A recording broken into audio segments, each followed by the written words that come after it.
Hi everyone, welcome back to part two on the body.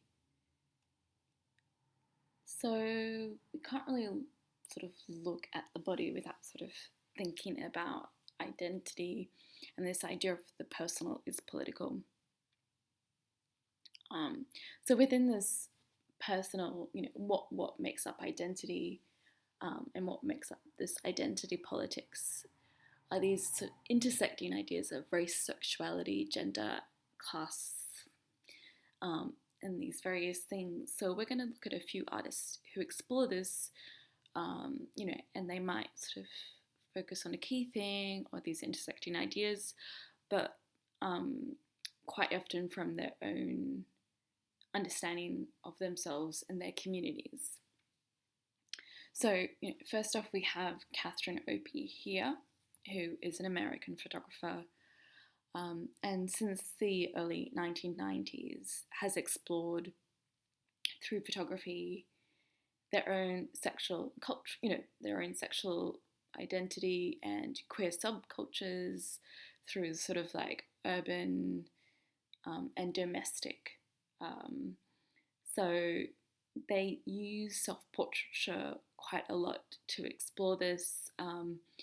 And here you can see in self-portrait slash pervert and the previous one self-portrait cutting that were made 1 year apart. They themselves are part of this, this subculture, and here, they photograph a lot of their friends around this, and using these sort of traditional sort of ways of creating portraiture.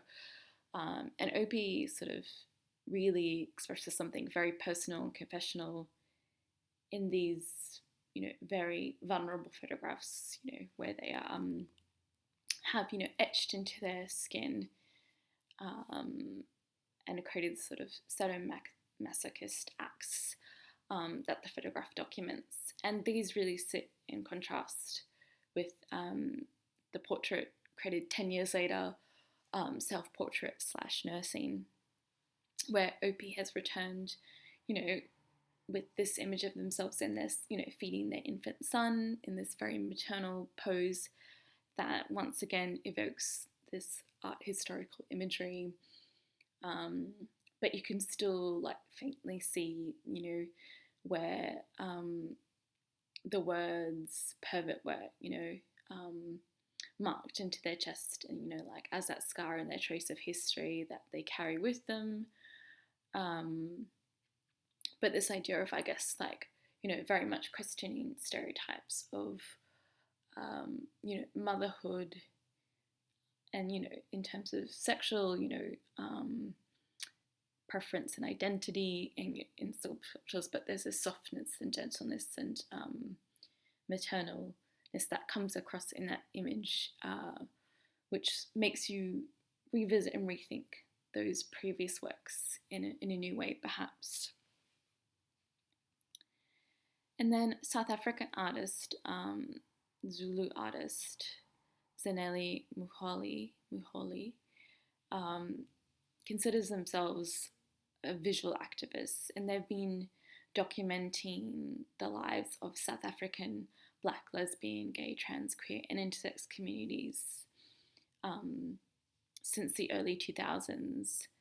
And in their early series, only half the picture, they've quite captured sort of these very intimate moments that often allude to traumatic events in South Africa, even though there's, this constitution that is meant to support LGBTQIA plus communities, they have remained a key target for violence and prejudice with sort of religious conservative beliefs. So that first-hand knowledge of being part of that community, Muholi has this level of trust between themselves and the subjects they're working with and photographing. So they're very intimate depictions of this community.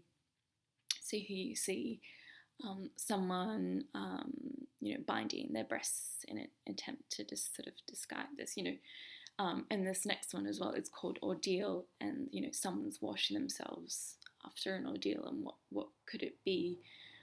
So there's sort of these clues that the artist gives us here, and they're not fully showing the full body most of the time, more about the actions and postures and the gestures that are being shared with us, and the fact that quite often the subject's identities are concealed with this idea of dignity and privacy, and less focused on the individual and more on the collective experience of what the subject is experiencing. And the artist says that I have seen people speaking, capturing images of lesbians on our behalf, as if we're incapable and mute. I have witnessed this at gay pride events, at academic conferences, in the so-called women's movement forums. I refuse to become subject matter for others and to be silenced. So this was an interview in 2006. And if you go more recently, this portrait was created in 2015. And what they start doing here is photographing themselves in a variety of guises and props and adornments while they travel for work, so quite often in hotel rooms. So they've attempted to create 365 portraits responding to these different environments and experiences to confront the politics of race and representation. So if we think about the gays again, and who the artist is looking at, and how this image is expressed in terms of these theories, but also the art historical, and how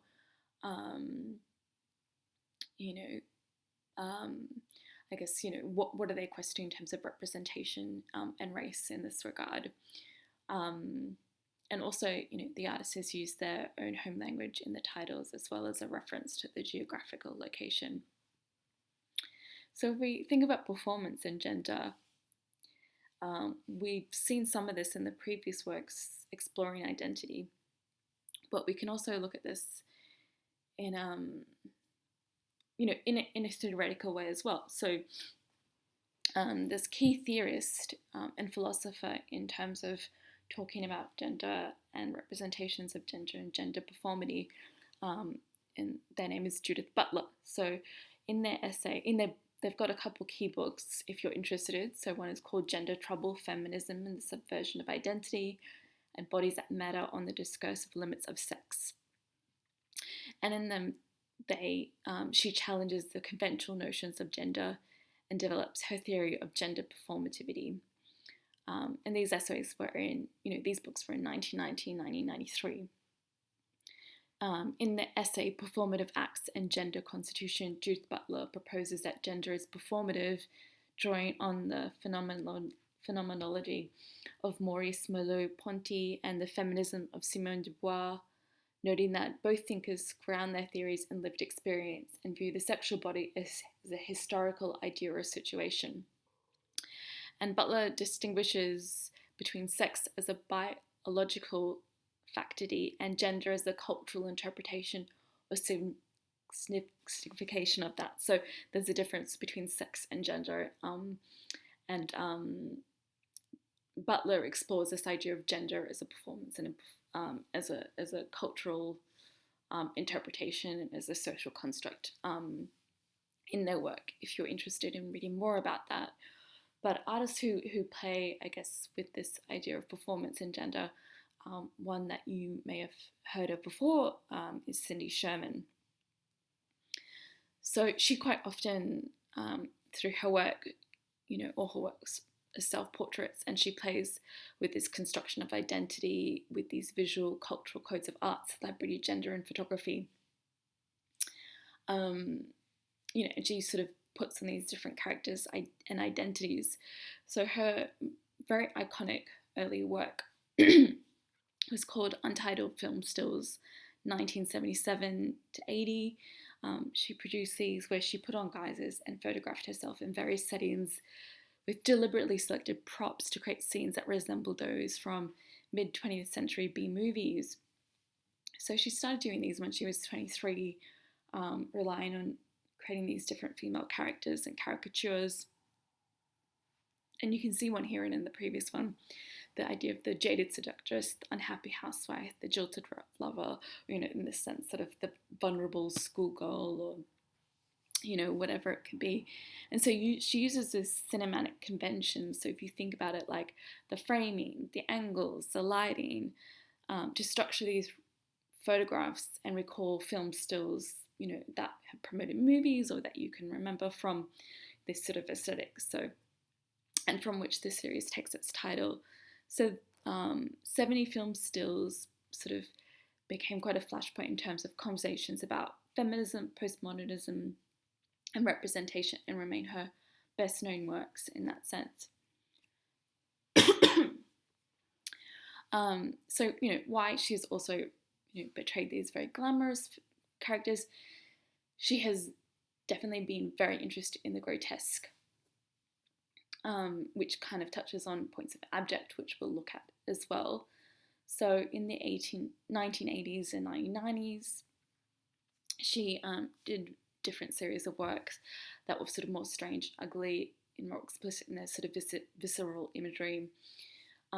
And a quote from her here is, "I'm disgusted with how people get themselves to look beautiful. I'm much more fascinated with the other side," she said in 1986. And that's, I guess, in response to this thing we've been talking about this is response to the gaze and this idea of the male gaze and pandering to that gaze.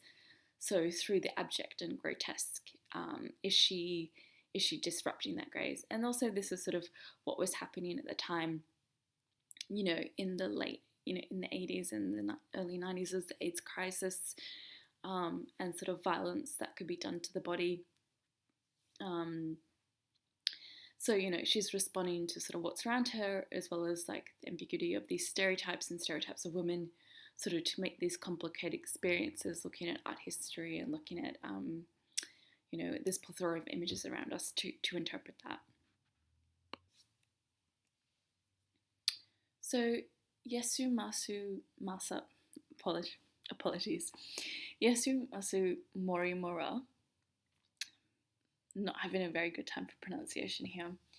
He also works with this idea of the disguise and like very theatrical, very staged approach in his practice. So his works have been inspired a lot by the art canon history and, the celebrity.